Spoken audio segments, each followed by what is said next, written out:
जय हिंद दोस्तों, एक बार फिर से आप सबका स्वागत है सिविल डिफेंस एकेडमी के एमपीजी के एमपीपीएससी के 2026 के प्रोग्राम में। हम अब अपनी एक नई श्रृंखला लेके आए। एमपीएसआई के एग्जाम में हमने एमपीजीक्यू को एमसीक्यू फॉर्मेट में पढ़ा था, पर अब हम वापस से जो आपके विस्तार से मध्य प्रदेश के जीके को पढ़ रहे हैं। एमपीपीएससी 2026 के 26 अप्रैल के हमारे लक्ष्य को पूरा करने के लिए। और हमारी जो है कि हमने पिछली वीडियो में मध्य प्रदेश के भौगोलिक विस्तार के बारे में पढ़ा था, और हम ये पहली वीडियो अब हमारे भूगोल, मध्य प्रदेश के भूगोल के बारे में हम चर्चा करेंगे। चलिए स्टार्ट करते हैं। तो ये आपका मध्य प्रदेश का भौगोलिक एवं भूगर्भिक अध्ययन सतह के संदर्भ में भौतिक विभाजन, पर्वत श्रृंखलाएं वगैरह के बारे में हम इसमें पढ़ेंगे। ठीक है, तो मध्य प्रदेश के भौतिक विभाजन की हम बात करें तो मध्य प्रदेश का भौतिक विभाजन जो है आपका वो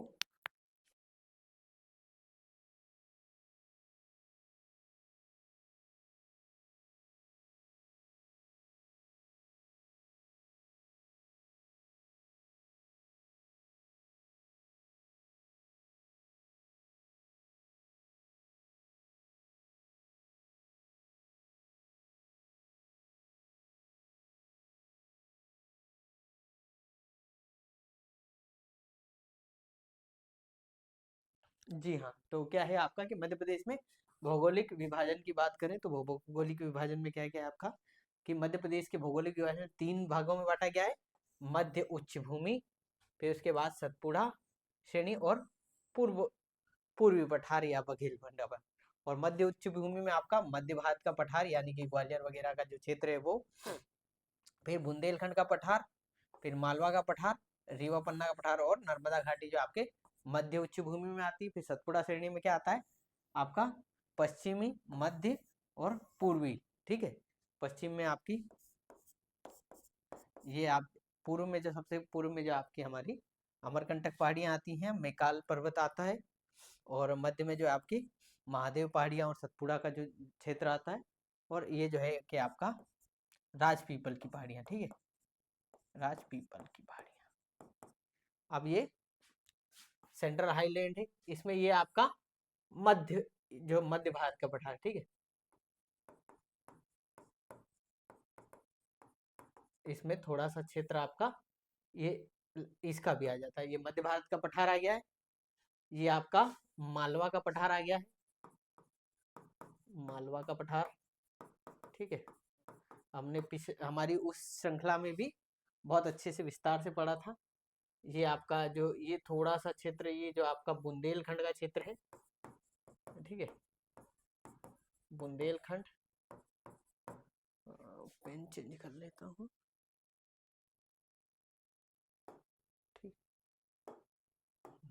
बुंदेलखंड, ये बुंदेलखंड का क्षेत्र हो गया है, और ये मालवा का पठार का पूरा क्षेत्र हो गया है, और ये आपकी नर्मदा सोन घाटी, इसके लिए मैं अलग कलर यूज करता हूँ।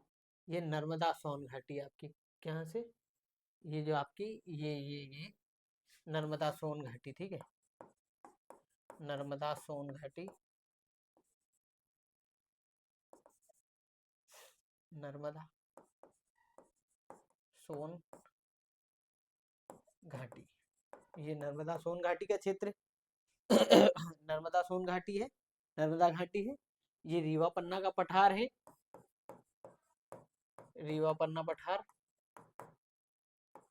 ठीक है, और उसके बाद ये आपका रीवा पन्ना का पठार हो गया मध्य प्रदेश, और ये बुंदेलखंड का पठार हो गया। तो ये मध्य भारत का पठार है, ये मालवा का पठार है, ये बुंदेलखंड का पठार है, ये रीवा पन्ना का पठार है, ये आपका नर्मदा घाटी या नर्मदा सोन घाटी क्षेत्र है। उसके बाद ये सतपुड़ा का क्षेत्र आ जाता है। सतपुड़ा का सबसे राजपीपल की पहाड़ियां, सबसे पश्चिमी छोर जो होता है ये वाला। चलिए कलर चेंज करते हैं। ये जो आपका क्षेत्र है ये राजपीपल की पहाड़ियां, राजपीपल की पहाड़ियां। ठीक है, ये राजपीपल की पहाड़ियां सबसे पूर्वी छोर में, इसमें कौन कौन से आपके मध्य प्रदेश और एंड गुजरात का। ठीक है, गुजरात का क्षेत्र है। उसके बाद आपका आता है ये सतपुड़ा मेकाल जो है कि आपका सतपुड़ा या जो है कि महादेव रेंजेस भी इसी में, महादेव की पहाड़ियाँ, तो ये वाला क्षेत्र है जिसमें कि धूपगढ़ इसकी सबसे ऊंची चोटी है, मध्य प्रदेश की सबसे ऊंची चोटी। तो ये मध्य क्षेत्र क्या हो गया आपका, ये हो गया आपका महावीर, नहीं महादेव, सॉरी सॉरी, महादेव, महादेव पर्वत श्रृंखला, ठीक है, श्रृंखला। और ये पूरी छोर में आपकी कौन सी पड़ेगी, तो पूरी छोर में पड़ेगी आपकी मैकाल पर्वत, ठीक है, मैकाल पर्वत श्रृंखला, पर्वत श्रृंखला, ठीक है। और ये वाला क्षेत्र जो है आपका, ये जस्ट इसी में कुछ है कि यहाँ का क्षेत्र जो आपका ये है बुंदेलखंड का पठार, ठीक है, बुंदेलखंड का पठार। तो ठीक है, ये समझ में आया आपको। मालवा का पठार, मध्य भारत का पठार, ये पूरा मालवा का पठार का ये क्षेत्र है पूरा, फिर बुंदेलखंड का पठार, फिर नर्मदा सोन घाटी का क्षेत्र आ गया, फिर रीवा पन्ना का पठार आ गया, फिर पश्चिमी सतपुड़ा, फिर मध्य सतपुड़ा और पूरी सतपुड़ा, ठीक है, ठीक है, इतना समझ में आया। चलिए आगे चलते हैं अब हम।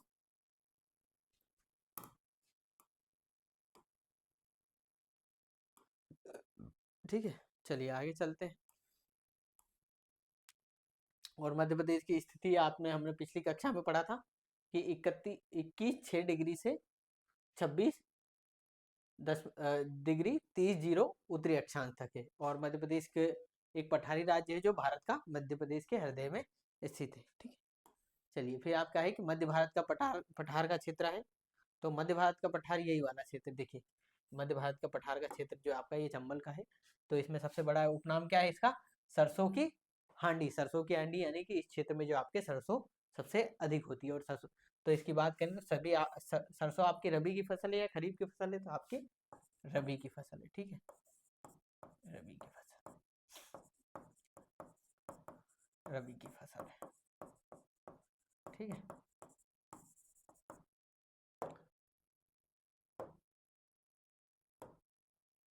अब इसके बाद ये विषम गर्मियों में यानी कि ये विषम जलवायु है यहाँ की। क्यों है विषम जलवायु, क्योंकि गर्मियों में अत्यधिक गर्म और सर्दियों में अत्यधिक ठंडी क्षेत्र होती है। ग्वालियर वगैरह के क्षेत्र में आप देखेंगे कि यहाँ पे ठंडी में अधिक ठंडी और गर्मी में अधिक गर्मी पड़ती है। फिर वर्षा का जो आपका कितना है, अल्प वर्षा वाला क्षेत्र, यानी कि 50 से 75 सेंटीमीटर की वर्षा होती है। इसीलिए जो है कि आपका इस क्षेत्र में आपके यहाँ पे आपका या तो कटीले वन पाएंगे, कटीले वन या शुष्क शुष्क पर्णपाती वन या कटीले वन मुख्यतः इस क्षेत्र में आपको पाए जाएंगे, जो कुनो नेशनल पार्क वगैरह का क्षेत्र है इसमें भी, है ना।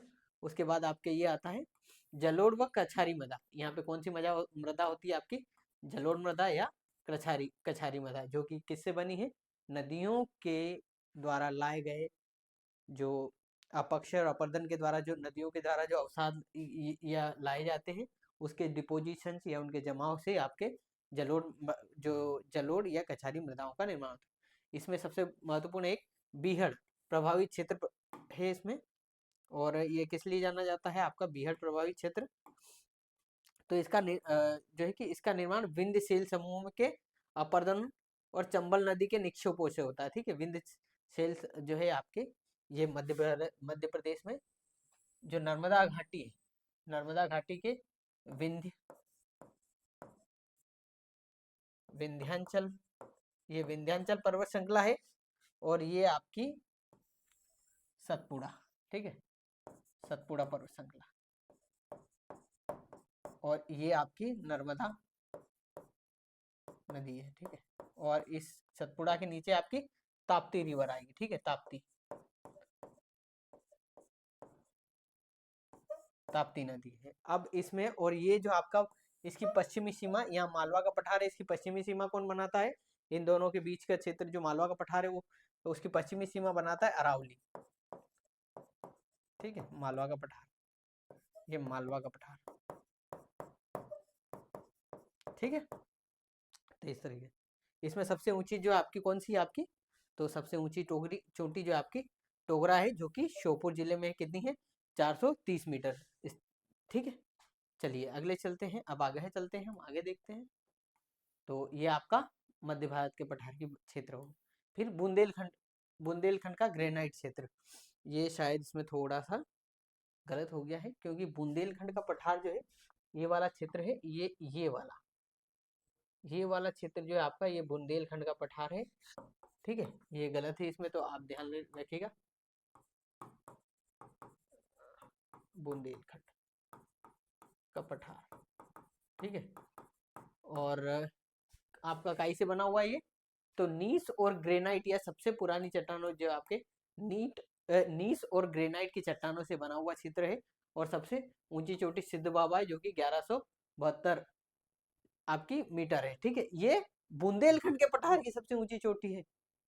ठीक है, विंध्याचल की सबसे ऊंची चोटी आपकी क्या है, तो उसका नाम आप मुझे कमेंट बॉक्स में बताइएगा, क्योंकि मैंने पिछली कक्षाओं में अच्छे से, बहुत अच्छे से बताया था। ठीक है, और यहाँ की जो मिट्टी है आपकी मिश्रित यानी कि लाल और काली मिट्टी है।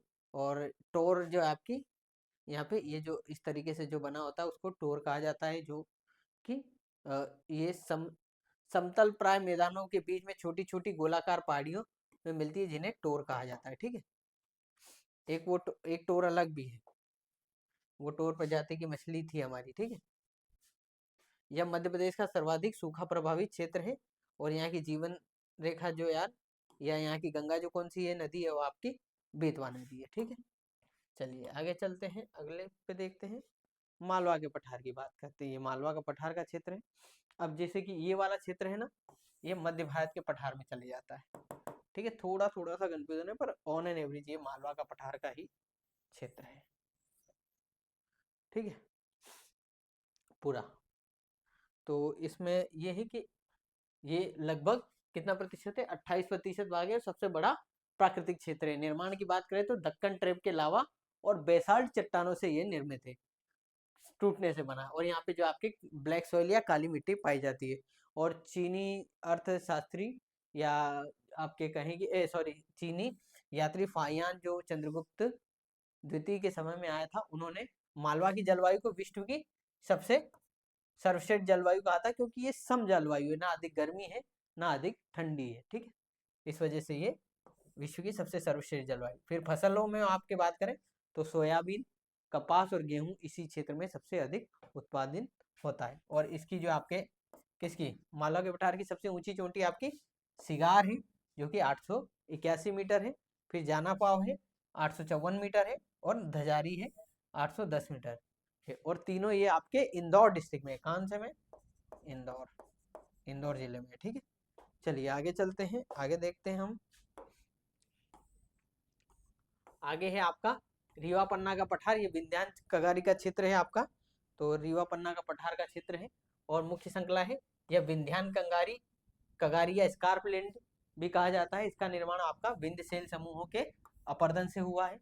और खनिज क्या है, यहाँ इसी क्षेत्र में आपका हीरा हीरा इसी क्षेत्र में पाया जाता है, हीरा पन्ना की खाने। फिर चूना पत्थर आपका सतना या कटनी में, चूना वगैरह जो आपके कटनी वगैरह में काफी मात्रा में पाया जाता है। वन क्षेत्र आपके बांस, तेंदुपत्ता और शीशम का जो क्षेत्र है, और आकार में ये आपका त्रिकोणीय है। ठीक है, ये वाला क्षेत्र है।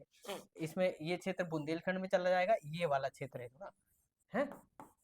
मैं इसको अगले स्लाइड में जो आपको मैप को थोड़ा सा अलग से आपको एक नया मैप डाल के इसमें आपको बता दूंगा। फिर नदियों की बात करें तो हम आपके इसमें कौन सी आपकी केन नदी है और टोंस नदी है। और सद्भावना चोटी है गुडविल जो है आपकी 752 मीटर है, जो दमोह डिस्ट्रिक्ट में है। वो रीवा पन्ना के पठार की सबसे ऊंची चोटी है। ठीक है,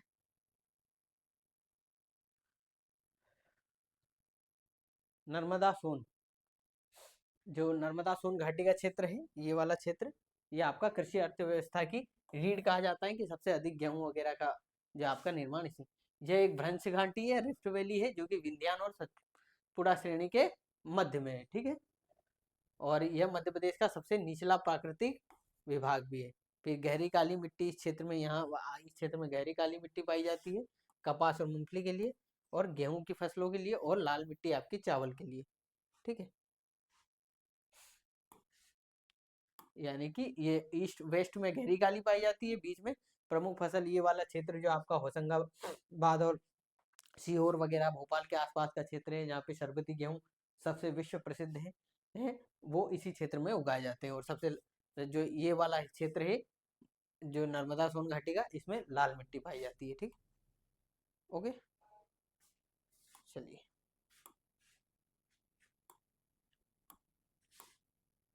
अब इसमें आते हैं हम कि राज्य के कुल क्षेत्रफल का 26% कृषि अर्थव्यवस्था की रीढ़ का जो आपके योगदान देता है। हाँ,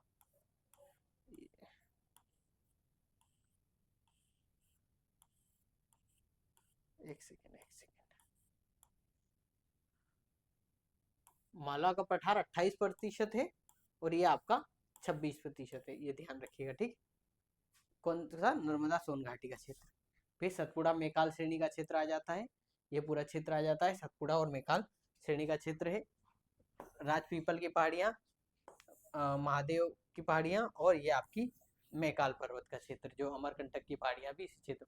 पश्चिमी भाग राजपीपल की श्रेणियाँ जो आपके बुरहानपुर दर्रे में, और रेनफॉल जो है आपके यहाँ पे 75 सेंटीमीटर है। और ये वाला क्षेत्र जो आपका जो राजपीपल की पहाड़ियाँ है ये एमपी और राजस्थान में, सॉरी एंड गुजरात में। उसके बाद आती है हमारी फिर मध्य क्षेत्र में आती है आपके, मध्य क्षेत्र में जो आती है वो महादेव श्रेणी आती है। इसमें पंचमढ़ी धूपगढ़ जो कि 1350 मीटर है, जो कि मध्य प्रदेश की सबसे ऊंची चोटी कही जाती है, छत ऑफ रूफ ऑफ एमपी। ठीक है, या क्वीन ऑफ हिल बोलते हैं इसे पंचमढ़ी को, धूपगढ़ को। और अमरकंटक जो है आपकी नर्मदा का उद्गम क्षेत्र है, यही वाला क्षेत्र आपके 150 है। यानी कि हम देख भी रहे हैं कि इसमें पूर्व से पश्चिम की ओर हम जा रहे हैं, तो वर्षा का जो वितरण है या वर्षा की जो मात्रा है वो कम होती जा रही है मध्य प्रदेश में। ठीक है, इस चीज को आप ध्यान रखिएगा। चलिए आगे देखते हैं। आगे हमारा है कि पूर्वी पठार,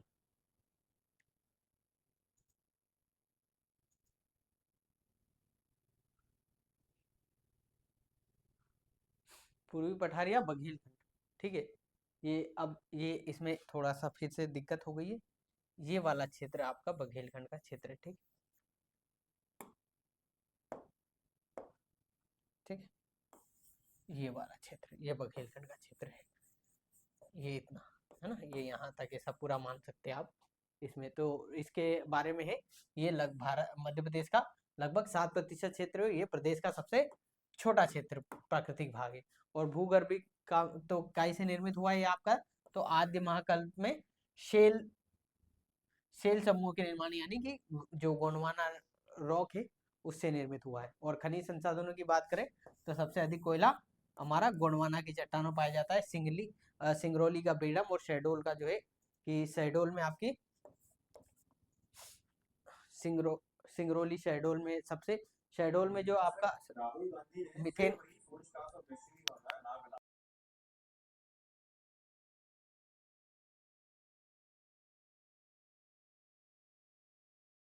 मोटी परत पाई गई है कोयले की। ठीक, और यह यहाँ इसी क्षेत्र में आपके सबसे सर्वाधिक वर्षा भी होती है। और आपका क्षेत्र कौन सा है मिट्टी वाला, तो आपका लाल और पीली मिट्टी का क्षेत्र है बुंदेलखंड का। ठीक है, चलिए आगे देखते हैं। एक नज़र में हम तुलना में बात करें, हमने जैसे की चर्चा की, तो मालवा का पठार कितना क्षेत्रफल है? 28%। कौन सी मिट्टी है? काली मिट्टी, सबसे ऊंची चोटी सिगार है और गेहूं का डलिया इसे कहा जाता है। ठीक है,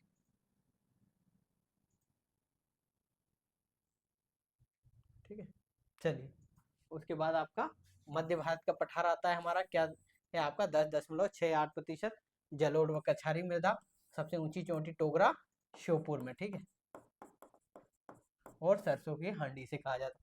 बुंदेलखंड का पठार है आपका कितना है? 7.7% है। मिश्रित मिट्टी है यहाँ पे। सिद्ध बाबा की जो है आपका, सिद्ध बाबा की चोटी सबसे ऊंची चोटी जो है आपकी सिंध बुंदेलखंड के पठार की। और ये आपका थोड़ा सा सूखा प्रभावित क्षेत्र। फिर रीवा पन्ना का पठार है आपका 10.36%, मिश्रित मिट्टी है, सद्भावना चोटी है ये। ठीक है, हाँ ये गलत दे दिया है। ये 7% है, ठीक, ये आप ध्यान रखिएगा। ये मिश्रित सद्भावना विंध्य कगारी क्षेत्र है। नर्मदा घाटी का क्षेत्र आपका 26%, जलोढ़ और गहरी काली मृदा और कृषि का रीढ़ का क्षेत्र, और सतपुड़ा पर्वत श्रेणी जो है आपके 11% है, और लेटेराइट या काली मिट्टी या, और इसका सबसे ऊंचा चोटी जो आपकी धूपगढ़ है, और दक्षिण का प्रवेश द्वार इसे कहा जाता है, ठीक है। चलिए यहाँ तक समझ आया। अब हम देखते हैं आगे।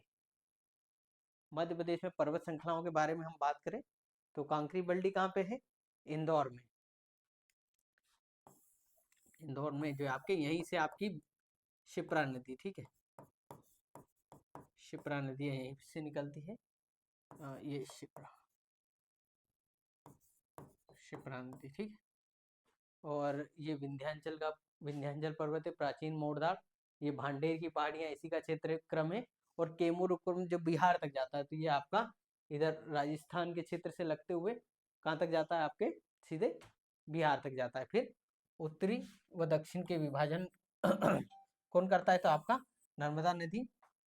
और यहाँ सोन घाटी जो है आपके इन दोनों के बीच में इधर विभाजन करती है, ठीक है। उसके बाद असीरगढ़ फोर्ट आपका, राजपीपल की पहाड़ियाँ, ये सतपुड़ा पर्वत श्रृंखला का ब्लॉक पर्वत है। और ये असीरगढ़ का द्वार जो है आपका, असीरगढ़ का प्रवेश द्वार जो बुरहानपुर में है, उसके वो जो आपका किस में पड़ता है? तो वो आपके राजपीपल पहाड़ियाँ सतपुड़ा पर्वत श्रृंखला में पड़ता है। इसमें फिर महादेव या धूपगढ़ सबसे ऊंची चोटी है, और ये आपका मेकाल पर्वत है, ठीक है। तो इस तरीके से आप ध्यान रखिएगा। चलिए आगे चलते हैं। आगे देखते हैं, हमारा आगे है कि भूगर्भीय संरचनाओं में प्राचीन चट्टानों के बारे में बात करें तो सबसे प्राचीन चट्टान कौन सी है? आपकी आर्कियन चट्टान है, और सबसे प्राचीन है, और इसमें जीवाश्म का अभाव होता है, ये आप ध्यान रखिए। सबसे प्राचीन चट्टान होगी तो जीवाश्म, यानी कि जो उस समय पे पेड़ पौधे या जीव जंतु अगर होंगे ही नहीं, तो अगर उनमें डिपोजिशन होगी तो वहां पे जीवाश्म तो होंगे ही नहीं। इसी वजह से आपके आर्कियन चट्टाने सबसे पुरानी चट्टाने पाई जाए। उदाहरण के लिए बुंदेलखंड का नीच जो कि आपका सबसे पुराना है। उसके बाद धारवाड़ क्रम की चट्टानें आती हैं। धारवाड़ क्रम की चट्टानों में जो है आपके आर्कियन क्रम की जो चट्टानें हैं, ये इनके अपक्षय अपरदन से जो निर्मित पहली अवसादी चट्टानें हैं, और सर्वाधिक खनिज इसी क्षेत्र में पाया जाता है। जो बालाघाट में चिल्पी क्षेत्र है आपका, चिल्पी श्रेणी है, और मैग्नीज पाया जाता है। और छिंदवाड़ा का जो आपका शोषण श्रेणी है, वहां पे आपके कोयला वगैरह और जो आपके पाया जाता है, ठीक है। और ये सबसे धारवाड़, और मुख्यतः इसका धारवाड़ नाम इसलिए रखा गया है क्योंकि इन चट्टानों की खोज जो आपके धारवाड़ डिस्ट्रिक्ट में हुई थी। कहाँ पे? कर्नाटक की, ठीक है। इस वजह से इसका नाम धारवाड़ क्रम की चट्टानें रखा गया है, ठीक है। चलिए आगे देखते हैं। आगे हमारा फिर आती है हमारी कडप्पा की चट्टानें। कडप्पा की चट्टानें इसलिए नाम पड़ा है क्योंकि कडप्पा जो है एक गांव का नाम है, वो आंध्र प्रदेश में उसी वहीं पे इन श्रेणियों की इन चट्टानों की खोज हुई थी। इस वजह से इनका नाम कडप्पा की चट्टान है। और इसी में जो आपके हमारे एमपी में जो बीजावर श्रेणी में जो पन्ना श्रेणी का बीजावर क्षेत्र जो यहाँ पे हीरा वगैरह पाया जाता है, पन्ना छतरपुर के क्षेत्र में, वो बीजावर श्रेणी और कडप्पा की चट्टानों में पाया जाता है। तो ये प्रश्न मुख्यतः बन जाता है कि आपका बीजावर श्रेणी या किस श्रेणियों में आपके हीरा पाया जाता है? तो वो आपके कडप्पा की चट्टानों में। इनमें प्रमुख खनिज हीरा है, पाया जाता है। फिर विंध्यान चट्टाने है, ये विंध्यान रेंज है। परतदार चट्टाने भवन निर्माण सामग्री के लिए आपके यहाँ पे पाया जाता है, यानी कि चूना लाइमस्टोन वगैरह का क्षेत्र यहाँ पे। और इसी प्रदेश में जो है सीमेंट उद्योग, तो ये क्षेत्र जो विंध्यान चट्टाने जो अभी कटनी वगैरह का क्षेत्र है, जहाँ पे सीमेंट उद्योग बड़े प्रोमिनेंट है, यहाँ वहाँ पे जो है कि स्थापित है, तो ये उसी क्षेत्र में पड़ती है, ठीक। चलिए आगे चलते हैं। आगे हमारा है कि भूगर्भिक संरचनाओं में नवीन चट्टानों के बारे में बात करें तो गोंडवाना की चट्टान है, यह नर्मदा पेंच सोन घाटियों में क्षेत्र में है। और कोयला निक्षेप, यानी कोयले के लिए हम हमेशा जानते हैं कि गोंडवाना की चट्टानें जो है कि कोयला के लिए, कोयले के निक्षेप के लिए विश्व प्रसिद्ध है। फिर डक्कन ट्रेप जो है आपका, ये ज्वालामुखी क्रियाओं से निर्मित बेसाल चट्टानें और काली मृदा का जनक माना जाता है। फिर टर्शरी की क्षेत्र आता है आपका नवीनतम चट्टाने या मुख्यतः नदी चट्टाने, ठीक है। चलिए फिर ये हमारी लास्ट साइड है, तो इसमें निष्कर्ष क्या है कि ग्वालियर एग्रो प्रदेश या जलोढ़ मृदा या सरसों या गेहूं के लिए, इंदौर एग्रो एग्रो एवं इंडस्ट्रियल क्षेत्र है आपका काली मिट्टी, सोयाबीन, कपास और उद्योग के लिए। फिर जबलपुर का क्षेत्र है आपका वन संपदा और खनिज के लिए। और छिंदवाड़ा का क्षेत्र है जो आपका कोयला और मैग्नीज के लिए। मध्य प्रदेश की भूगर्भिक संरचनाएं ही यहाँ की मृदा, कृषि, खनिज का निर्धारण करती हैं, जो कि राज्य की अर्थव्यवस्था का आधार है। और इसी के साथ जो है कि हमारा ये सेगमेंट भी आपका खत्म होता है। इसमें अभी तो बहुत सी चीज़ें बची हुई हैं, हम इसको और विस्तार से पढ़ेंगे। और आज की क्लास जो है हमारी यहीं पे समाप्त होती है। और इसी के साथ जो है कि ये हमारी श्रृंखला और थोड़ा सा, क्योंकि हमें त्वरित भी करना पड़ेगा, हमें और भी सब्जेक्ट पढ़ने हैं, इस वजह से हम चाहेंगे कि इसी माह में हम जो MPGK का जो है कि विस्तार से अच्छे से आपका पढ़ लें। प्लस यूनिट 10 को भी हमें पढ़ना है। और साथ ही साथ हमारी करंट अफेयर की श्रृंखला तो चली रही है, जिसमें कि हम मई माह तक कर चुके हैं। और वो जो है आगे अगले 2-4 दिनों में, यानी कि 10 तारीख तक आपको पूरा करंट अफेयर दिसंबर तक का मिल जाएगा। फिर जनवरी, फरवरी, मार्च का जो है वो अलग से दिया जाएगा। ठीक, इसके साथ ही आज की श्रृंखला जो हमारी यहीं पे समाप्त होती है। जय हिंद, जय भारत।